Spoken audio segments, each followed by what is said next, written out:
ప్రేక్షకులకు నమస్కారం. కాలజ్ఞానం ప్రత్యేక కార్యక్రమానికి సాదర స్వాగతం. కాలం ఈశ్వర స్వరూపం అని అంటూ ఉంటారు. అనంతమైనది, అద్భుతమైనది, అద్వితీయమైనది కాలం. కాలం గురించి జ్ఞానం తెలుసుకోవటం ప్రతి ఒక్కరి కర్తవ్యం. అయితే ఈ కాలజ్ఞానానికి సంబంధించిన వివరణ సశాస్త్రీయంగా మన ఋషులు మునులు ఎంతో అద్భుతంగా అందించారు. ఆ క్రమంలోనే కొన్ని వందల సంవత్సరాల క్రితం శ్రీమద్ విరాట్ పోతులూరి వీరబ్రహ్మేంద్ర స్వామివారు భూత భవిష్యత్ వర్తమాన కాలాలకు సంబంధించి అద్భుతమైన జ్ఞానాన్ని మనందరికీ అందించారు. అందులో నిగూఢంగా ఎవరికీ తెలియని కొన్ని రహస్యాలను ఈ కార్యక్రమం ద్వారా మీ అందరికీ తెలిపే ప్రయత్నం చేస్తుంది బిగ్ టీవీ. మరి వాటికి సంబంధించి చక్కటి విషయాలు మనందరికీ కూడా తెలియచేయడానికి ప్రముఖులు మనతో పాటు ఉన్నారు. కొన్ని దశాబ్దాల కాలంగా కూడా సంఖ్యాశాస్త్రంలో, ప్రశ్నశాస్త్రంలో మంచి ప్రావీణ్యం సంపాదించిన వారు శ్రీమద్ విరాట్ పోతులూరి వీరబ్రహ్మేంద్ర స్వామివారి ఉపాసకులు శ్రీ కృష్ణమాచారి గారు మనతో పాటు ఉన్నారు. వారితో మాట్లాడి మరిన్ని విషయాలు వారి మాటలు తెలుసుకుందాం. ఈనాటి కార్యక్రమాన్ని ప్రారంభిద్దాం. నమస్కారం గురుగారు. జై వీరబ్రహ్మ జై గోవిందబంబజీ. నమస్కారం గురుగారు. మనం గమనిస్తే కూడా ప్రస్తుతం సమాజంలో ఉన్న వాతావరణ స్థితిగతులు ఏ విధంగా ఉన్నాయి, అలాగే సామాజిక పరిస్థితులకు సంబంధించి ఇప్పుడు ఎలా ఉంది, ఈ పరిస్థితిని వీరబ్రహ్మేంద్ర స్వామి వారు ముందే సూచించారా? ఆ వివరాలు. ఒక వ్యక్తి యొక్క భూత భవిత వర్ధమానాలు తెలియజేసే జ్యోతిషాస్త్రమే అద్భుతమైతే ఓ వ్యక్తి, ఓ వ్యవస్థ, ఓ రాష్ట్రం, ఓ దేశం యావత్ ప్రపంచ భవితను ముందుగానే ఊహిస్తే కాలచక్రంతో సహా వివరించగలిగినటువంటి అద్భుతమైనటువంటి అవతార పురుషులు యోగి పుంగవులు జగద్గురు వీరబ్రహ్మేంద్ర స్వాముల వారు.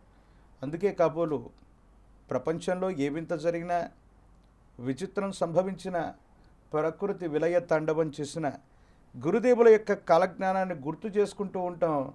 అప్పుడే చెప్పిన బ్రహ్మంగారు అంటూ ఉంటాం. బ్రహ్మంగారి కాలజ్ఞానం మళ్ళీ నిజమైందని మనం భావన చేస్తూ ఉంటాం. శ్రీ గురుదేవుల యొక్క కాలజ్ఞానంలో వర్ధమాన ప్రపంచంలోని నవీన నాగరికతలో ఉన్నటువంటి ఈ వ్యక్తి యొక్క సమాజంలోని కొత్త పోకడలు, ఈ సృష్టిలో, ఈ ఋతువుల్లో, ఈ వాతావరణంలో చోటు చేసుకుంటున్నటువంటి మార్పులు, వీటన్నిటి గురించి కూడా అద్వితీయంగా తెలియజేసి ఉంది సాంద్ర సింధువేదమైనటువంటి కాలజ్ఞానం. దానికి అనుగుణంగానే మనిషి యొక్క దైనందిన జీవితంలో ఈ మార్పులన్నీ చోటు చేసుకున్నాయి. మనకు తెలియకుండానే కలిమాయా శక్తి వల్ల, ఇతర గ్రహాల యొక్క ప్రభావం వల్ల, లేక సాంద్ర సింధువేదం చెప్పినటువంటి కాలజ్ఞానం యొక్క ప్రభావం వల్ల నిజంగానే మనిషి యొక్క దైనందిన జీవితంలో ఈ విధమైనటువంటి విచిత్రవంతమైన పోకడలు చోటు చేసుకుంటూ ఉన్నాయని చెప్పాలి. కాలజ్ఞానం వీటిని సవివరంగా వివరించి ఉంది కూడా. గురువుగారు, మనం గమనిస్తే కూడా కాలజ్ఞానంలో పోతులూరి వీరబ్రహ్మేంద్ర స్వామివారు వారు చెప్పిన కొన్ని విషయాల్లో చెప్తూ ఉంటారు ఏంటంటే, కొత్త కొత్త దేవుళ్ళు పుట్టుకొస్తారు అని. ఇప్పుడు దైవం అనేది సనాతనమైనది, ఎప్పుడూ ఉండేది, ఈ కొత్తగా రావటం ఏంటి? కలియుగంలో 5,000 గడిచినటువంటి మీదట గురుదేవులు కాలజ్ఞానంలో జరగబోయేటువంటి అద్భుతమైనటువంటి విషయాల గురించి చెప్పారు. వీటిలో ఒక మాట, దైవము పేర ప్రజల సొమ్మే దోచేరయ్య, దొంగ భక్తులు అధికమయ్యేరు, వేషాల పేరుతో మోసాలు అధికమయ్యేను, పాపపుణ్యములంటే తెలియకుండా పోయేను, ఉల్లిగడ్డలకు సైతం ఉపదేశమిచ్చేటి కళ్ళ గురువులు ఇలలో పుడతారయ్య, వసుదేవసుతం దేవం కంసచానూరమర్ధనం, దేవకీ పరమానందం కృష్ణం వందే జగద్గురుం, అస్మదాచార్య పర్యంతాం వందే గురు పరంపరాం అనుకుంటున్నటువంటి ఈ గురు పరంపరకి మొత్తానికి మూలమై ఉన్నటువంటి మొట్టమొదటి జగద్గురువు ఈ సృష్టిలో కృష్ణ పరబ్రహ్మ. వారి తర్వాత ఆదిశంకరాచార్యుల వారి దగ్గర నుండి ద్వైత, అద్వైత, విశిష్ట అద్వైతాల నుంచి సనాతనంగా గురువుల్ని మనం గౌరవించటం, గురు పరంపరలో మనం ఉండటం మన దైనందిన జీవితం. కానీ ఈ మధ్యకాలంలో చూడండి, ఉల్లిగడ్డలకు సైతం ఉపదేశం ఇచ్చేటి కళ్ళ గురువులు ఇలలో పుట్టేరయ్య. వినడానికే చాలా విచిత్రంగా అనిపిస్తుంది. అసలు ఎవరికి పడితే వారికి మఠం, ఎవరు పడితే వారు పీఠాధిపతి, ఎవరు పడితే వారు మఠాధిపతులు. గురు పరంపర ఏమిటో కూడా అర్థం కాదు. ఇంకా గట్టిగా చెప్పాలంటే భారతదేశంలో శంకరాచార్యుల వారు షణ్మతా స్థాపనాచార్య, ఎవరిని దేవుడిగా స్వీకరించాలి, ఎవరు మాత్రం దేవతా స్వరూపంగా దేవుళ్ళుగా కొలవాలన్నటువంటి విచిత్రవంతమైనటువంటి పరిస్థితి ఉన్నప్పుడు వారు ఒక మాట చెప్పారు. గణానాంత్వా గణపతి, గణములకు అన్నిటికీ మూలై ఉన్నటువంటి వాడు గణపతి. గణపతిని దేవతా స్వరూపంగా కొలవటం ఒక విశిష్టవంతమైన పద్ధతి. దేవసేనగా పిలువబడ్డటువంటి షణ్ముఖుడిని, సుబ్రహ్మణ్యుడిని దేవతా స్వరూపంగా మనం ఆరాధన చేస్తాం. సృష్టి స్థితి లయకారకుడైనటువంటి పరమేశ్వరుడు కూడా దేవుడు. ఈ సృష్టిని నడిపేటువంటి విష్ణువు కూడా దేవుడు. కేవలం వీళ్ళిద్దరూ ఉంటే కాదు, సరిపోదు. అమ్మవారి యొక్క శక్తి స్వరూపం ఉండాలి. ఆవిడ కాళిక అవ్వచ్చు, శక్తి అవ్వచ్చు, జగన్మాత అవ్వచ్చు, ఆవిడ కూడా దేవతా స్వరూపం. వీళ్ళందరూ కాకుండా సనాతనంగా మనం చూసుకుంటే సూర్య భగవానుడు సైతం భగవత్ స్వరూపంగా చెప్పారు. ఎందుకు? మనకు సైంటిఫిక్గా విజ్ఞాన శాస్త్రం ఏం చెప్తుంది? ఫోటోసింథసిస్ అనేటువంటి ప్రక్రియ ద్వారా సూర్యునిలో ఉన్నటువంటి ఆ విశేషవంతమైనటువంటి కిరణాల్లో ఉన్న శక్తి, మొక్కల్లో ఉన్నటువంటి పత్రహరితం, కిరణజన్య సంయోగ క్రియ జరిగి ఈ సృష్టిలోని 84 లక్షల చరాచర జీవకోటికి ఆహారాన్ని అందజేస్తున్నటువంటి వ్యవస్థ ఏదైనా ఉంది అంటే కిరణజన్య సంయోగక్రియ. ఎలా జరుగుతుంది? సూర్యభగవానుడిలాగా జరుగుతుంది. ఆయన అనుగ్రహం వల్ల జరుగుతుంది. అందుకే ఆ సర్వేశ్వర స్వరూపంలో ఉన్నటువంటి భగవంతుడే అన్నీ చేస్తున్నాడు, కానీ మనం కొత్తగా చేసింది ఏం లేదు. మీ అందరికీ తెలియనటువంటి మరో కొత్త అంశాన్ని చెప్తాను. భారతదేశంలో ఈనాటికి కూడా 264 రకాలైన మతాలు ఉన్నాయి. అవును. 264 మతాల్లో నేను చెప్పినటువంటి ఇవి కాక నక్షత్రం మాత్రమే దేవుడు అనుకునే వాళ్ళు ఉన్నారు. వాళ్ళు చూస్తే రాయి మాత్రమే దేవుడు అనుకునేటువంటి వాళ్ళు, ఇవి తప్ప ఏదీ లేదని మూర్ఖులుగా ఛాందసవాదులు ఉన్నారు. ఇప్పుడు ఒక్కొక్క పదార్థానికి సంబంధించి ఆ లోకం కూడా ఏర్పడ్డ సందర్భాలు కూడా ఉన్నాయి. అంతెందుకు, ఈ మధ్యకాలంలో ఈ దక్షిణ భారతదేశానికి సంబంధించినటువంటి ఓ వ్యక్తి కైలాస పర్వతాన్ని సృష్టించారంటున్నాడు. కొత్త దేశానికి వాళ్ళంతా వలస పెట్టిపోయారు. అవసరమైతే చంద్రయాన్ 2, 3, 4 ద్వారా చంద్రుడి మీదో, మార్స్ మీదో, వేరే గ్రహం మీద కూడా మేము నివసించేటువంటి ప్రయత్నం చేస్తామంటున్నారు. భగవంతుడు దశావతార మూర్తి రూపంలో మత్స్య, కూర్మ, వరాహ, నారసింహ, వామన, పరశురామ, శ్రీరామ, బలరామ, శ్రీకృష్ణ రాబోయే కల్కి అవతారాలని ఈ భూమి మీద వస్తాయి. ఇదే పృథ్వీ మీద భగవంతుడు సైతం ఇదే భూమి మీద ఉద్భవిస్తే ఇక్కడ చోట్లేదన్నట్టు ఎక్కడికో మేము ఒక ద్వీపానికి వెళతాం, చంద్రయాన్లో చంద్రుడి మీద ప్రయాణం చేస్తాం, లేదా అంగారకుడి మీద వాతావరణం సరిగ్గా ఉంటే అక్కడ కూడా మఠాలు పీఠాలు పెట్టుకొని భగవంతుని ఆరాధిస్తామనే వాళ్ళు ఎక్కువైపోయారు. వీళ్ళి గడ్డలకు సైతం ఉపదేశం ఇచ్చేటి కళ్ళ గురువులు ఇళ్లలో అధికమయ్యారు. ప్రతి విషయంలో నకిలీలు ఏర్పడ్డాయి. పోలీసుల్లో నకిలీలు ఉన్నారు. వైద్య విద్య చదువుకున్నటువంటి డాక్టర్లలో నకిలీలు ఉంటున్నారు. ఇంజనీర్లలో నకిలీలు అవుతున్నారు. మీడియాలో నకిలీ రిపోర్టర్లు ఏర్పడుతున్నారు. జ్యోతిష్యుల్లో నకిలీలు ఉన్నారు. స్వామీజీల్లో కూడా నకిలీలు ఏర్పడ్డారు. మరి వాస్తవాన్ని ఎలా తెలుసుకోవాలి? అస్మదాచార్య పర్యంతం వందే గురు పరంపర. అసలు గురు పరంపరే లేనివాడు స్వామీజీ ఏమిటి? వాడు చెప్పేది సిద్ధాంతం ఏమిటి? భగవతత్వాన్ని, ఒక భగవద్గీత వచ్చిందంటే ధర్మక్షేత్రే కురుక్షేత్రే సమవేతాయుయుత్సవ అవకా పాండవైత్యైవ కిమకుర్వత సంజయ అంటూ కళ్ళు లేనటువంటి ధృతరాష్ట్రుడు సంజయుని అడిగితే ఎక్కడో ధర్మభూమి అయినటువంటి కురుక్షేత్రంలో జరిగే ప్రతి అంశాన్ని సంజయుడు చెప్పాడు. ఈ సందర్భంలో చాలామంది అన్నారు భగవద్గీత ఉద్భవించడానికి గల గొప్ప కారణం ఏంటంటే అంత పెద్ద కురుక్షేత్రం జరిగితే ఈనాడు వేదాలకి, ఉపనిషత్తులకి, బ్రహ్మ విద్య, యోగశాస్త్రాలకి మూలమై ఉన్నటువంటి రూపంలోని ఒక భగవద్గీత ఉద్భవించడానికి, ఆ గొప్ప శాస్త్రం రావడానికి అంత గొప్ప ప్రక్రియ అర్థమైంది. అటువంటి భగవద్గీతకు వక్ర భాషల భగవద్గీత పేరుతో 4వ సిద్ధాంతం, 3వ సిద్ధాంతం, 5వ సిద్ధాంతం, 10వ సిద్ధాంతం భగవద్గీతను మనం రాస్తాం. వాటి పేర్లతో ప్రజలు లేరా?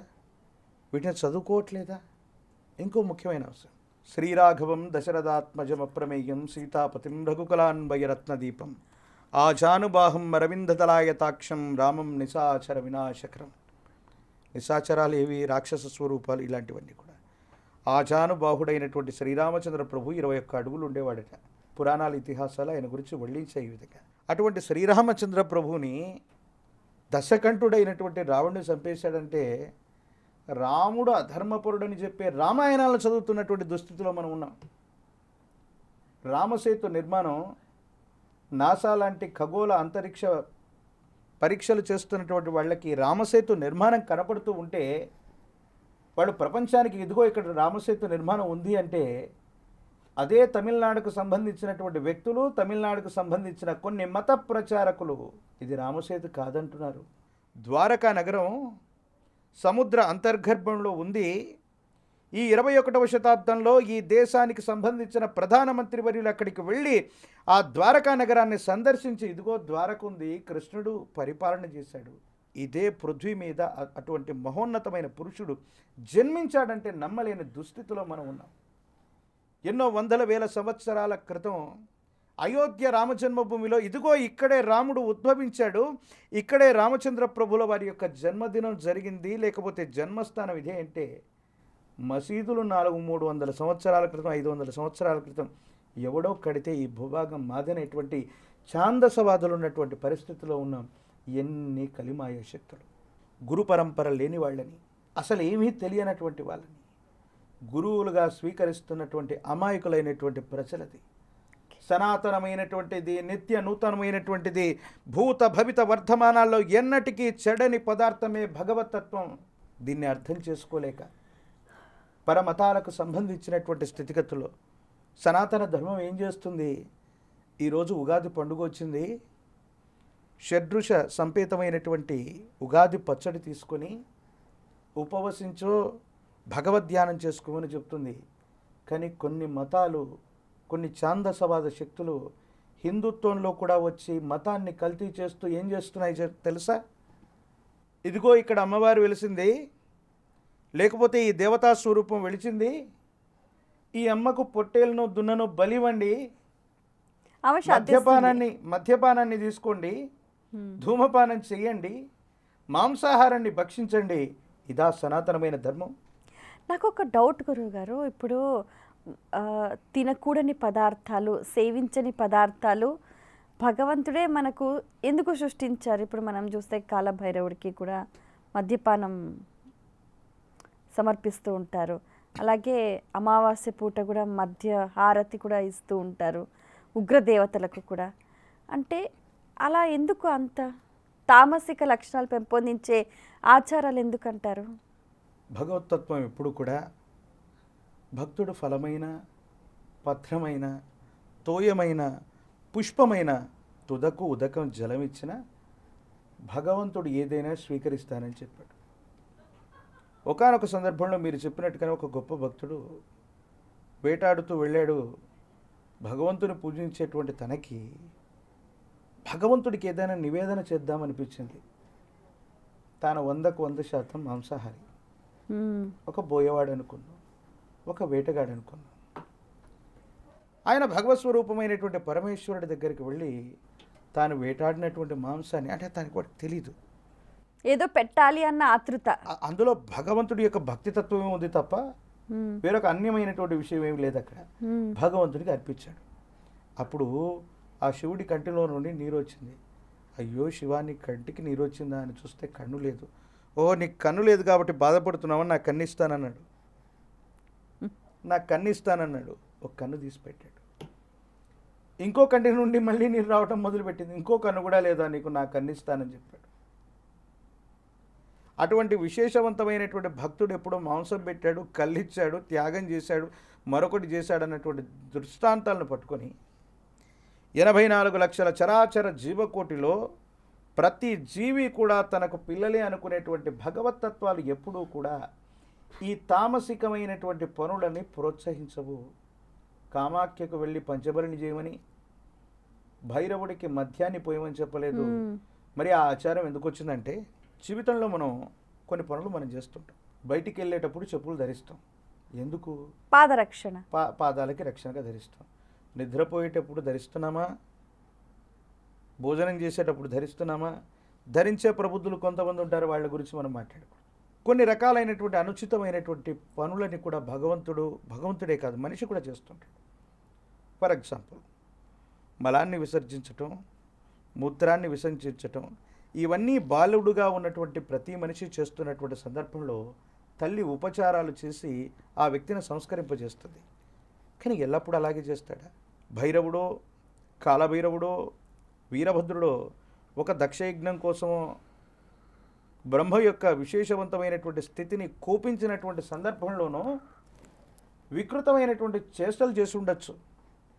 మహాస్వరూపినైనటువంటి దుర్గ మహిషాసుర మర్దినిగా అవతారాన్ని ఎత్తి ఉండొచ్చు. కొన్ని సందర్భాల్లో తీక్షణమైనటువంటి రక్తబీజుడి యొక్క రుధిరాన్ని అమ్మ తాగి ఉండొచ్చు. కానీ రోజు తాగుతానని తాను చెప్పలేదు, రోజు ఇవ్వమని భైరవుడు చెప్పలేదు. కానీ మీరన్నటువంటి ఈ తామసికమైనటువంటి భావనల చేత ఆ దేవతా స్వరూపాలని కూడా, తాంత్రిక విధానాలని, క్షుద్ర విధానాలని, దైవాన్ని కూడా అపహాస్యం చేసేటువంటి పూజలు జరుగుతున్నాయి. వీటి గురించి గురుదేవులు కాలజ్ఞానంలో చెప్పబడి ఉంది. ఇది అవైదికం. వైదిక సంస్కారాల్లో ఇది ఎప్పుడూ కూడా లేదు. అందుకే 400 సంవత్సరాల క్రితం విశ్వభవితను చెప్పిన కాలజ్ఞాని వీరబ్రహ్మేంద్ర స్వాముల వారు ఒకరోజు పోలేరు అమ్మవారి యొక్క జాతర జరుగుతుంటే అందరూ కలిసి జంతువుల్ని బలివ్వటం మొదలుపెట్టారు. స్వామివారు కాసేపు ఆగిపోమన్నారు. ఆగిపోతే నిన్ను బలి తీసుకుంటుందయ్యా, ఆ విశేషవంతమైన శక్తి స్వరూపమైన పోలేరమ్మ ముందు మనం ఆగలేమయ్యా, జంతువుల్ని బలి ఇచ్చి తీరవలసిందేనన్నారు. గురుదేవులు అన్నారు, అలా ఏం కాదయ్యా, అలాగే ఏదైనా చెడు జరిగితే దాన్ని నేనే తీసుకునేటువంటి ప్రయత్నం చేస్తాను, మీ మీదికి అమ్మవారి యొక్క శక్తి ప్రసరింపకుండా చేస్తానని చెప్పారు. ఇప్పుడైతే అగ్గిపెట్టెలు ఉన్నాయి, లైటర్స్ ఉన్నాయి. గతంలో నిప్పు వెలిగించాలంటే చెకుముకి రాళ్ళని 2 ఉండేవి. ఆ చెకుముకి రాళ్ళని రెండింటిని రాపాడిస్తే దాని నుంచి నిప్పు వచ్చేది. పక్కనే ఉన్నటువంటి మునసబు గారు చుట్ట తీసుకున్నారు వెలిగించుకోవడానికి, ఆ చెకుముకి రాయి పని చేయట్లేదు. వెంటనే గురుదేవులు ఆజ్ఞాపించి, అమ్మా పోలేరమ్మ, ఒక్కసారి నువ్వు ఇలాగా పెదకాపు గారికి నిప్పు తీసుకురమ్మంటే కుంపటి నిండా ఉన్నటువంటి జ్వాలని అగ్నిని పట్టుకొని నడుచుకుంటూ వచ్చింది పోలేరమ్మ. సో ఇవన్నీ కూడా మూఢాచారాలని సంస్కరింపడానికి స్వామివారు ఎప్పుడో చెప్పారు. తెలియనటువంటి పరిస్థితుల్లో మనం ఆరాధన చేస్తున్నాం తప్ప ఇది అవైదికం. గురుగారు, ఈరోజు కాలజ్ఞానం విభాగంలో భాగంగా ఏ రాజకీయ నాయకుల యొక్క భవిష్యత్తుని మీరు చెప్పబోతున్నారు? ఉభయ తెలుగు రాష్ట్రాల్లో తెలంగాణ రాష్ట్రానికి ఒక అద్భుతమైనటువంటి ప్రత్యేకత ఉంది.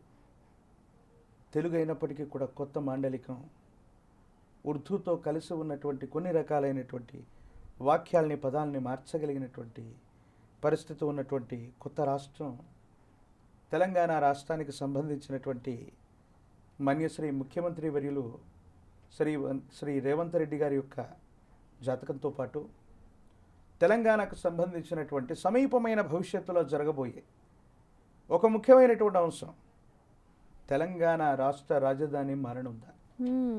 ఈ అద్భుతమైనటువంటి విషయాన్ని గురించి కూడా గురుదేవుల యొక్క కాలజ్ఞానం, సాంద్ర సింధు వేదం కాలజ్ఞానం నుంచి తెలుసుకుందాం. అందులో ముఖ్యంగా మొట్టమొదట మాన్యశ్రీ ముఖ్యమంత్రి వర్యులు శ్రీ యనుమల రేవంత్ రెడ్డి గారి యొక్క జాతకంలో రసయోగం నడుస్తుందని గతంలో చెప్పాం.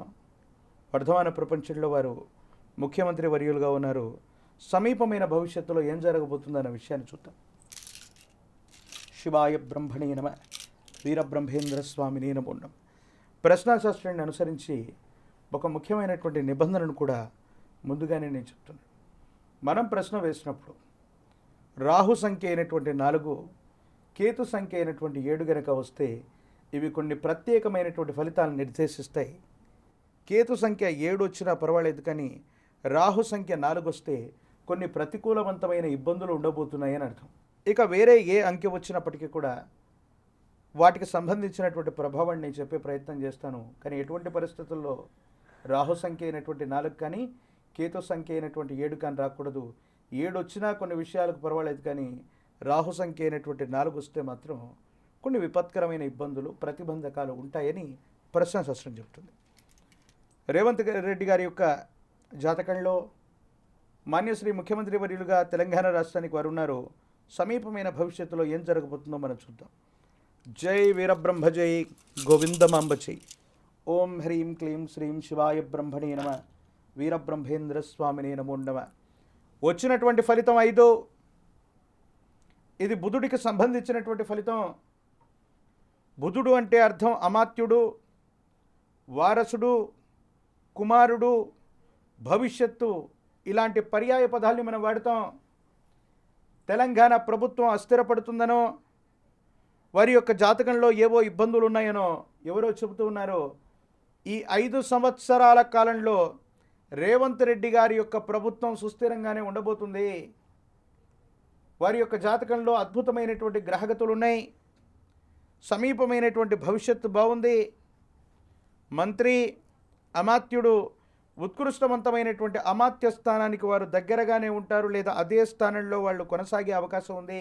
మాన్యశ్రీ ముఖ్యమంత్రి వర్యులు రేవంత్ రెడ్డి గారికి సంబంధించినటువంటి సమీపమైనటువంటి భవిష్యత్తులో ఈ 5 సంవత్సరాల కాలం వారి యొక్క నేతృత్వంలో ఉన్నటువంటి, లేదా కాంగ్రెస్ పార్టీకి నేతృత్వంలో ఉన్నటువంటి ఈ ప్రభుత్వం యథావిధిగా కొనసాగేటువంటి అవకాశం ఉండటంతో పాటు 5 సంవత్సరాల అనంతరం రేవంత్ రెడ్డి గారి యొక్క జాతకాన్ని అనుసరించి కొత్త మార్పులు చేర్పులు, భవిష్యత్తుకు సంబంధించిన ఒక ఉత్కృష్టవంతమైనటువంటి నిర్ణయం తీసుకోవటం, ఇవన్నీ కూడా రేవంత్ రెడ్డి గారి యొక్క జాతకంలో సుస్పష్టంగా కనబడుతున్నాయి. మాన్యశ్రీ ముఖ్యమంత్రులు రేవంత్ రెడ్డి గారి యొక్క నేతృత్వంలో తెలంగాణ రాష్ట్రం అనుకూలవంతమైనటువంటి స్థితిగతుల్లో ఉండాలి. ప్రజలందరూ కూడా సుభిక్షంగా వర్ధిల్లాలని మేము కోరుకుంటున్నాం. ఇదే సందర్భంలో జగద్గురు వీరబ్రహ్మేంద్ర స్వాముల వారి యొక్క మహోన్నతమైనటువంటి స్థితిగతుల్లో చెప్పినటువంటి మరో మాట, తెలంగాణకు సంబంధించినటువంటి చిహ్నాన్ని కొత్తగా తయారు చేయించే ప్రయత్నం చేశారు రేవంత్ రెడ్డి గారు. ఆ తెలంగాణకు సంబంధించినటువంటి చిహ్నం ఈ మధ్య మీడియాలో, సోషల్ మీడియాలో మనం చూస్తుంటాం. అన్నిట్లో కూడా మనకు కామన్గా కనిపించేటువంటి అంశం కాకతీయ కళా తోరణం. ఈ కాకతీయ కళా తోరణం అన్నటువంటిది ఇక్కడ ఉన్నటువంటి మండలికానికి, సంస్కృతికి, సంప్రదాయానికి విశేషవంతమైనటువంటి స్థితిగా ఉంటుంది. కాబట్టి కాకతీయ కళా తోరణం తెలంగాణ రాష్ట్రానికి సంబంధించిన చిహ్నంలో ఉంటుంది. కొన్ని మార్పులు చేర్పులతో వాటిని వ్యవస్థీకృతం చేశారు. గురుదేవుల యొక్క కాలజ్ఞానానికి మాన్యశ్రీ ముఖ్యమంత్రి రేవంత్ రెడ్డి గారు చేస్తున్నటువంటి ఈ సందర్భానికి ఒక ముఖ్యమైనటువంటి లింక్ నేను చెప్తాను. కాకతీయ రుద్రమదేవి, ప్రతాపరుద్రుల వారి గురించి మనం ఎంతో ఉన్నాం. వారి శౌర్యం గురించి, దక్షిణ భారతదేశ వ్యాప్తంగా వారి యొక్క కాకతీయ సామ్రాజ్యం గురించి మనకెంతో తెలుసు. అటువంటి ప్రతాపరుద్రుల వారి యొక్క ఆత్మ శాపగ్రస్తమైనటువంటి ఫలితంగా ఆ శిథిలావాసాల్లో తిరుగుతుందని, శాప విమోచనమైనటువంటి ప్రతాపరుద్రుడు మళ్ళీ లేస్తాడని వీరబ్రహ్మేంద్ర స్వాముల వారి యొక్క కాలజ్ఞానతత్వం. దీని ప్రకారంగా తెలంగాణ రాష్ట్రానికి ఓరుగల్లు పట్టణం, వరంగల్ పట్టణానికి సమీపమైనటువంటి రోజుల్లో ఓరుగల్లు, వరంగల్లుగా పిలువబడుతూ ఉన్నటువంటి ఈ అద్భుతమైనటువంటి ప్రాంతం సమీపమైనటువంటి భవిష్యత్తులో తెలంగాణ రాష్ట్రానికి మరో రాజధాని నగరం కాబోతుంది. Warangal.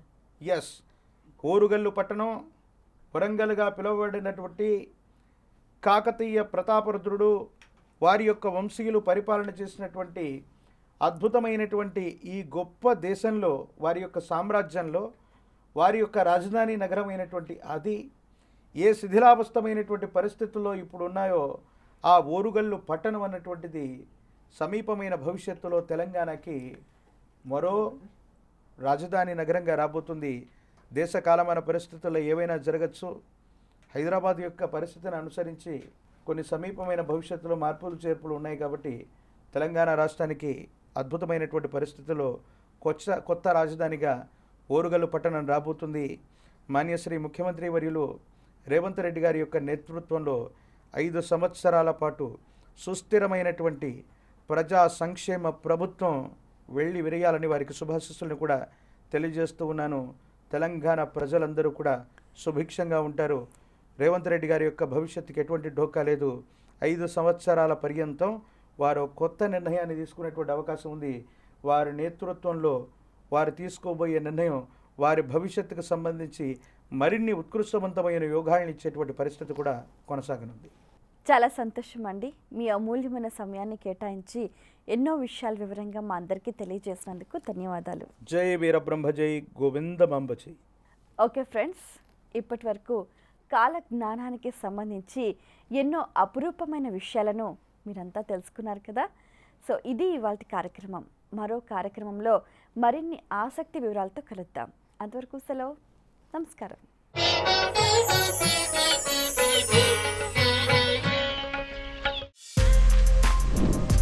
For more videos like this, subscribe Big TV channel.